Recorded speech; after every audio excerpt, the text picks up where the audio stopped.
ओम गणेशाय नमः। ओम नमः शिवाय। मैं निखिल ज्योतिषाचार्य आप सभी का मेरे चैनल पर पुनः स्वागत करता हूं। आशा करता हूं कि आप सभी स्वस्थ होंगे। महादेव की कृपा आप सभी पर सदैव बनी रहे। ये वीडियो कर्क यानी कि कैंसर के लिए बहुत विशेष है, क्योंकि वीडियो है शुक्र देवता के राशि परिवर्तन के बारे में। शुक्र महाराज राशि बदल रहे हैं 21 अगस्त को और आपके लग्न भाव में ही आकर स्थापित हो जाएंगे और 15 सितंबर 2025 तक वो वहीं पर गोचर करेंगे। शुक्र अपने आप में एक बहुत ही ज़्यादा प्रभावशाली और शुभ ग्रह है। ज्योतिष में केवल दो ही ग्रहों को नैसर्गिक शुभ ग्रह की उपाधि दी गई है, एक है बृहस्पति और एक है शुक्र। बाकी सब ग्रह कंडीशनल बेनिफिक हो सकते हैं, पर इन दोनों ग्रहों को, बृहस्पति और शुक्र को, माना जाता है नैसर्गिक शुभ ग्रह। और यहाँ पे उनकी युति बुध से होगी। बुध अपने आप में जब शुक्र से मिलते हैं तो उसको लक्ष्मी नारायण योग कहते हैं। और मैं पहले भी कई बार बता चुका हूँ, बुध की शुभता डिपेंड करती है कि वो शुभ ग्रहों के साथ हैं या अशुभ ग्रहों के साथ हैं। बुध अगर अशुभ ग्रहों के साथ बैठे हैं तो उनका अशुभ जो तत्व है वो बढ़ता है, और जो शुभ ग्रहों के साथ बैठते हैं तो शुभ तत्व बढ़ता है। इसका मतलब ये नहीं कि पूरे बुरे हो जाते हैं, पूरे अच्छे हो जाते हैं, लेकिन हाँ, एक जो जनरल एक पॉजिटिविटी है उस बुध ग्रह की वो बढ़ती है। और जैसा मैंने कहा, लक्ष्मी नारायण योग बन रहा है, इसकी अपनी विशेषता रहेगी।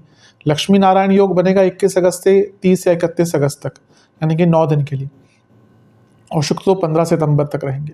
शुक्र की अगर बात करें तो जीवन की कई जो शुभ चीज़ें होती हैं ना, वो शुक्र के ही अधीन है।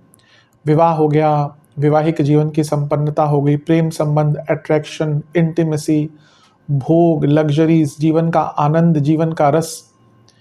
मैं कई बार इस चीज़ को बताता हूँ कि केवल वही व्यक्ति अपने जीवन का आनंद लेने के लिए आया है जिसका शुक्र अच्छा है। बाकी सब तो एक भेड़ चाल में हम चलते रहते हैं। शुक्र अच्छा है तो व्यक्ति अपने जीवन का आनंद लेता है।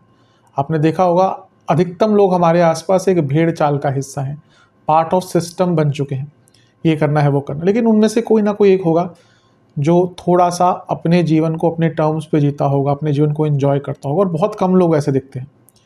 तो उनका या तो शुक्र का प्रभाव बहुत अच्छा है या राहु बहुत बली है। राहु भी कभी कभी ऐसा प्रभाव देते हैं।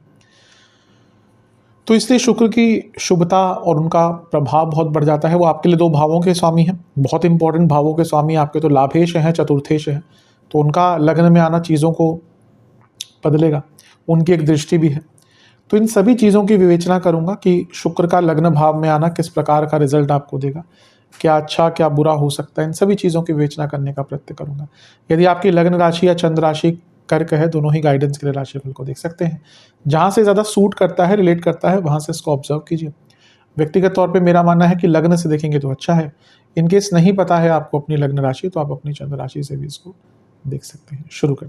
शुरू करते हैं इस विश्लेषण के साथ। सबसे पहले लग्न के शुक्र कैसे होते हैं। लग्न के शुक्र बहुत शुभ माने जाते हैं, बहुत शुभ स्थान है लग्न में शुक्र का गोचर या शुक्र का आना। और कुंडली में भी अगर यदि किसी के लग्न में शुक्र है, बहुत अच्छा रिजल्ट होता है। एटलीस्ट ऐसे व्यक्ति को भौतिक रूप से दिक्कतें नहीं आती, कुछ प्रॉब्लम्स आती भी हैं तो उसका निवारण भी प्राप्त हो जाता है। और ये सत्यता है, कोई माने या ना माने, कि अगर आपके पास धन है ठीक ठाक मात्रा में, भले ही जीवन के सारे कष्ट दूर ना हो, बहुत कष्ट दूर हो जाते हैं। ऐसा तो नहीं हो सकता कि धन है तो सारे कष्ट दूर हो जाएंगे, हाँ, लेकिन बहुत सारे कष्ट दूर हो जाते हैं। और शुक्र का लग्न में आना ही, अभी हम उनके स्वामित्व आदि की तरफ नहीं जाएंगे, लेकिन उनका लग्न में आना ही धन आगमन के बारे में बताता है, लक्ष्मी प्राप्ति के बारे में बताता है, जीवन का आनंद बढ़ाता है, जीवन का भोग बढ़ाता है। तो शुक्र का लग्न में आना आपके लिए बहुत अच्छा रिजल्ट लेकर आएगा। सबसे पहले तो जैसे मैंने कहा, मैं स्वामित्व आदि पर, बुद्ध के साथ युति पर जाऊंगा, लेकिन लग्न में शुक्र का आना पहला कलात्मक दृष्टिकोण से बहुत अच्छा होता है। अगर आप कलात्मक रूप से कुछ करना चाहते हैं, कुछ सीखना चाहते हैं, कुछ ट्राई करना चाहते हैं आर्टिस्टिक वे में, बहुत अच्छा है। और शुक्र का लग्न में आना सीधा सीधा विवाह के योग बनाता है। अगर आप विवाह करने के इच्छुक हैं तो ये सबसे अच्छा टाइम है कि आप विवाह कर पाएंगे। यानी कि अब जो बातचीत है, जो रिश्ता ढूंढना है, अगर उसमें अड़चनें आ रही थी तो वो जो प्रॉब्लम्स हैं वो यहाँ पे दूर हो पाएंगी। शुक्र का लग्न में आना व्यक्ति के आकर्षण को बढ़ाता है। व्यक्ति बहुत आकर्षित हो जाता है, उसके अंदर जो एक ऊर्जा होती है, उसका जो एक आकर्षण होता है, वो अलग ही लेवल पर पहुंच जाता है। ये भी बहुत शुभ चीज़ है।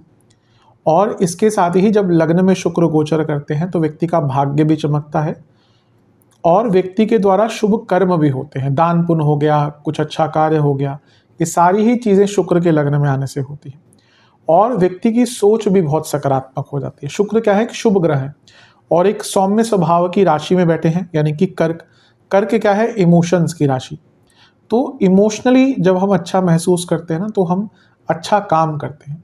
लेट्स से कि हम इमोशनली ही बहुत वल्नरेबल हैं, तो जीवन में क्या रह जाता है? अब कई लोगों को आप जानते होंगे, पैसा है, सब कुछ है, नौकरी भी अच्छी है, पर मन से बहुत अभाव है, मन से बहुत दुखी है, उनका जीवन नहीं होता अच्छा। कुछ ना कुछ प्रॉब्लम चलती रहती है जीवन में, जिसके कारण वो अपने जीवन का आनंद नहीं ले पाते। लेकिन ये शुक्र का लग्न में आना, जैसे मैंने कहा, मैं स्वामित्व पे तो जाऊंगा, लेकिन अपने आप में ही बहुत अच्छा है। कई दोषों का अंत होता है जब शुक्र बृहस्पति लग्न में होते हैं, ये कई बार आपने सुना होगा।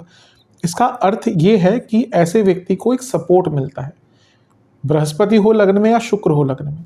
ऐसा नहीं हो सकता कि वो कर्मों के बंधनों से निकल जाएगा, वो प्रारब्ध के बंधनों से निकल जाएगा, नहीं। लेकिन जब वो कष्ट आएंगे तो उसको उससे निकलने का, उससे पार निकलने का भी एक अवसर प्राप्त होगा। ये भी एक अच्छी चीज़ है। अब हम शुक्र के स्वामित्व पे थोड़ा सा नजर डाल लेते हैं, फिर हम बुध पे भी आएंगे। लक्ष्मी नारायण योग बन रहा है। शुक्र क्योंकि लाभ स्थान के स्वामी हैं आपके, तो उनका लग्न भाव में आना ही दिखाता है कि लाभ की प्राप्ति होने वाली है। कई प्रकार के लाभ यहाँ पे आपको मिलेंगे। धन के लाभ, जो कार्यों में बाधाएं आ रही थी वो दूर हो पाएंगी। यहाँ से लाभ स्थान के स्वामी लग्न में बैठकर आपके सप्तम भाव को देख रहे हैं, और यही जो शुक्र हैं वो चौथे घर के स्वामी भी हैं। तो केंद्र का स्वामी, केंद्र में तो राजयोग भी बन रहा है। तो ये अपने आप में अंकित कर रहा है कि आपके लिए बिजनेस में बहुत लाभ मिलेगा, क्योंकि शुक्र लाभ स्थान के स्वामी हैं और 10वें से 10वें भाव को देख रहे हैं।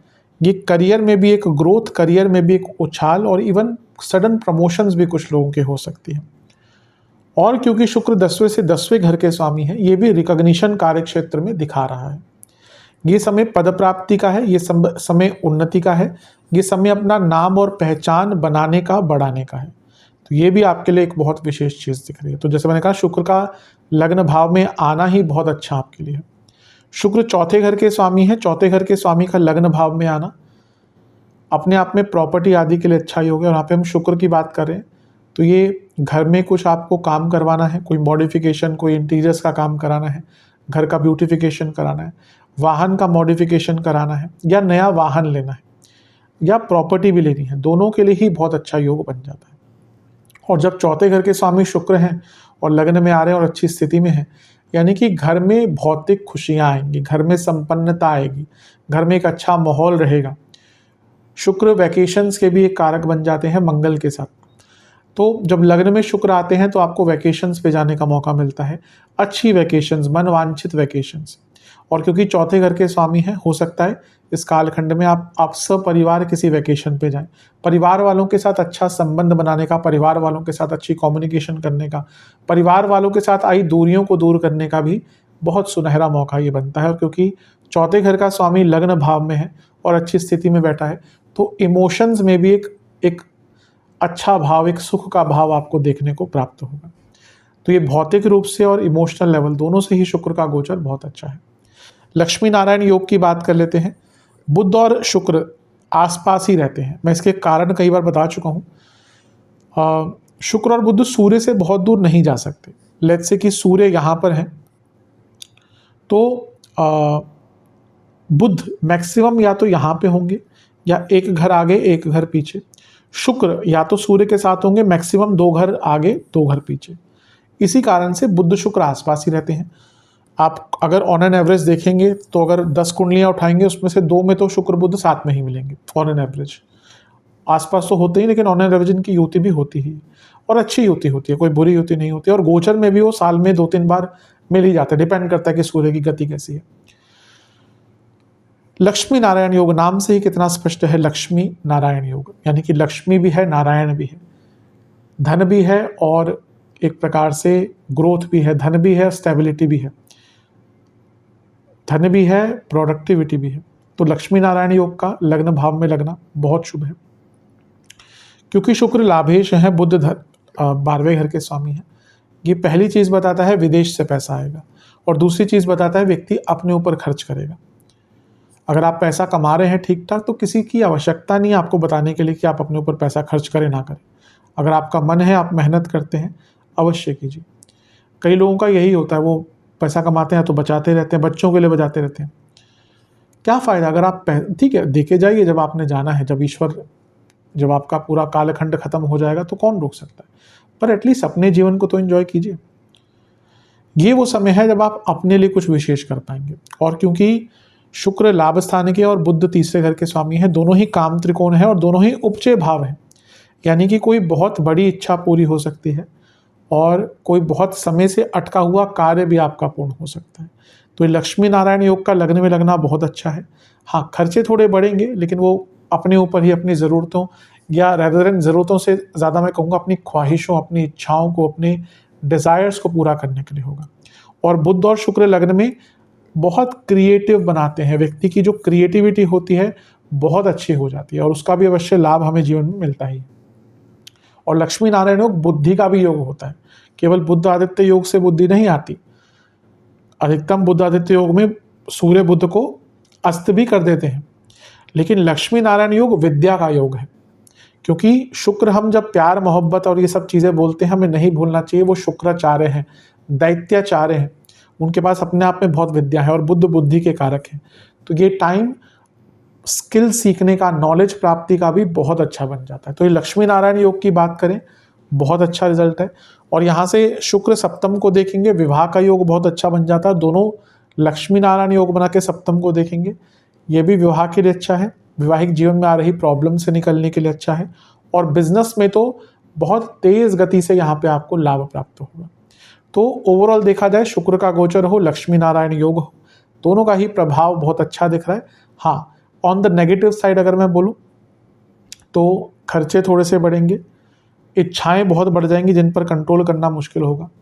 और क्योंकि बुध 12वें घर के स्वामी हैं, शुक्र के साथ बैठे हैं, और शुक्र छठे से छठे के स्वामी हैं, ये बताता है कि sudden health issues like BP की problem, hormonal issues, skin disorders, आँखों की प्रॉब्लम, लेग्स की प्रॉब्लम, वेरिकोस वेन्स की प्रॉब्लम, नसों से ही संबंधित कोई प्रॉब्लम, और सांसों से संबंधित दिक्कत, ये आपको थोड़ा सा तंग कर सकती है। लेकिन अगर बड़े स्तर पर देखा जाए, बहुत ही अच्छा गोचर आपके लिए दिख रहा है। अब उपाय की बात कर लेते हैं। एक आपको कपूर लेना है, शुद्ध कपूर, देसी कपूर। पूजा में हमेशा देसी कपूर लिया कीजिए, सिंथेटिक कपूर आता है वो नहीं लेना चाहिए, वो शुद्ध नहीं होता। भीमसेनी कपूर, देसी कपूर जो आता है, कई लोग पैसे कम बचाने के चक्कर में वो वाला कपूर भी लेते हैं, इवन हवन में भी यूज़ करते हैं, मैंने देखा है लोगों को। बहुत गलत चीज़ है, वो पेट्रोलियम का बाय प्रोडक्ट है, या जिस भी प्रकार से बनता है, सिंथेटिक वाले कुछ और भी केमिकल्स डालते हैं। कभी भी पूजा में कुछ भी सामग्री का उपयोग करें, शुद्ध करें। आजकल आप जब दुकानों में जाएं जहाँ पे पूजा की सामग्री मिलते हैं, वो घी भी देते हैं पूजा वाला, और वो भी नकली घी, मतलब कि एक अच्छी क्वालिटी का नहीं होता। कोई भी पूजा में उपयोग करें, स्पेशली हवन में, बिल्कुल शुद्ध क्वालिटी का घी, शुद्ध क्वालिटी की सामग्री, क्योंकि वो जो हवन का मतलब होता है, आप सीधा ईश्वर के पास उस चीज़ को पहुंचा रहे हैं, आप चाहते हैं उसको ग्रसित करें, इसलिए एकदम टॉप क्वालिटी और जो सबसे शुद्ध क्वालिटी की चीज़ें होती हैं ना, उन्हीं का। और भीमसेनी कपूर का ही उपयोग किया कीजिए, शुद्ध देसी कपूर जो होता है उसका उपयोग किया कीजिए पूजा में। खैर, वापस आते हैं उपाय पे। तो एक भीमसेनी कपूर या कपूर लेना है आपको शुद्ध, उस पर एक इलायची का दाना रखना है, कपूर को प्रज्वलित करना है, माता की आरती करनी है, दुर्गा माता की। एक पात्र में आपको गंगा जल, गुलाब जल और कोई भी इत्र मिलाकर शिवलिंग का अभिषेक करना है। महादेव को किसी भी मिष्ठान का भोग लगाइएगा, और महादेव के सामने बैठकर ओम नमः शिवाय का 108 बार जाप। और शुक्र देवता का एक मंत्र है, ओम दैत्य गुरुवे नमः, ओम दैत्य गुरुवे नमः, इस मंत्र का 108 बार जाप करना है। ये उपाय कर लेंगे तो अवश्य बहुत लाभ मिलेंगे। आशा करता हूँ कि वीडियो काम आएगी। चैनल पर नहीं सब्सक्राइब कीजिए, वीडियो को लाइक कीजिए। मिलता हूँ अगली वीडियो में, तब तक के लिए ओम नमः शिवाय।